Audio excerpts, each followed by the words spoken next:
ada beberapa hal yang harus diperhatikan di dalam rumah. Di dalam rumah. Ya. Syaitan menyukai rumah-rumah yang pertama, ada patungnya. Jadi makanya tidak boleh ada patung yang berjiwa. Ya.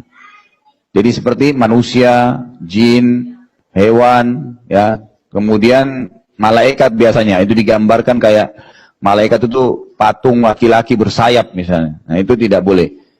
Ya, tapi kalau tumbuh-tumbuhan, tanaman pohon yang cuma imitasi itu nggak apa-apa, gitu kan? Gambar lukisan mobil, nggak ada orangnya, rumah, langit, nggak ada masalah. Umumnya pemandangan itu nggak ada masalah. Tapi jauhi ini. Umumnya orang pada saat diruqyah Bapak Ibu sekalian dan kesurupan, kalau ditanya syaitannya kamu sembunyi di mana, selalu yang ditunjuk sama dia itu patung di depan. Dan sering kali juga ditunjuk, mohon maaf ini ya, foto-foto yang di rumah. Makanya foto itu kalau darurat harus ada di rumah, ditaruh di album, jangan dipajang di tembok. Ada buku nanti Bapak Ibu coba bisa beli, terbitan Gema Insani Press, judulnya Rumah-Rumah Tidak Dimasuki Oleh Malaikat. Jadi subhanallah pengalaman teman-teman yang biasa ngeruqyah, kalau masih banyak foto yang ditempel itu, ruqyahnya bisa lebih lama. Tapi pada saat diturunkan, saya pernah meruqyah sepupu saya sendiri, saya suruh turunkan dulu semua foto di situ. Kemudian saya ruqyah, reaksi spontan pada saat itu. Subhanallah, langsung spontan. Padahal dia sebelumnya diruqyah oleh banyak orang, tidak ada reaksinya. Dan dia anggap tidak mungkin. Begitu saya bacain ayat kursi, Al-Falaq, An-Nas saja, ayat-ayat dasar, itu tiba-tiba dia muntah.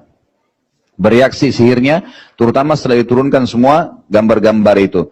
Jadi ini rumah yang disuka oleh syaitan. Ada patung atau ada gambar yang dipajang. Makanya jauhi ini. Usahakan kalau foto pun darurat ditaruh di album, disimpan. Kalau perlu dilihat. Tapi bukan dipajang. Termasuk juga boneka-boneka, mainan anak-anak. Gitu kan? Itu kalaupun darurat ada, maka tidak boleh dipajang. Ditaruh di laci, simpan. Gitu kan? Lebih baik lagi kalau anak-anak nggak dibelikan boneka. Lebih baik. Coba dengan yang lain ya. Karena boneka itu sudah cukup bisa ditunggangin oleh syaitan. Bisa ditunggangin oleh mereka. Selama dipajang boneka itu maka akan jadi masalah. Apalagi kita mendidik anak-anak kita untuk terbiasa menyayangi boneka atau bergantung pada boneka, ini sebenarnya tidak baik. Nah ini tidak baik secara pendidikan dalam agama kita.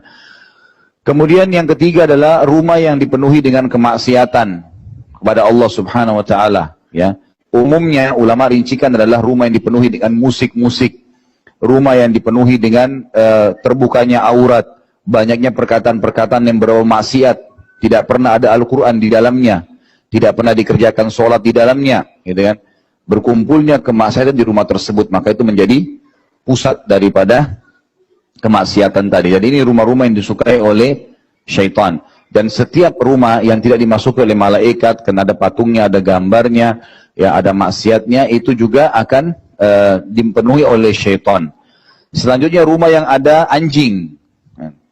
Anjing ini tidak boleh masuk ke dalam rumah. Anjing dibolehkan dalam Islam digunakan untuk berburu atau menjaga peternakan.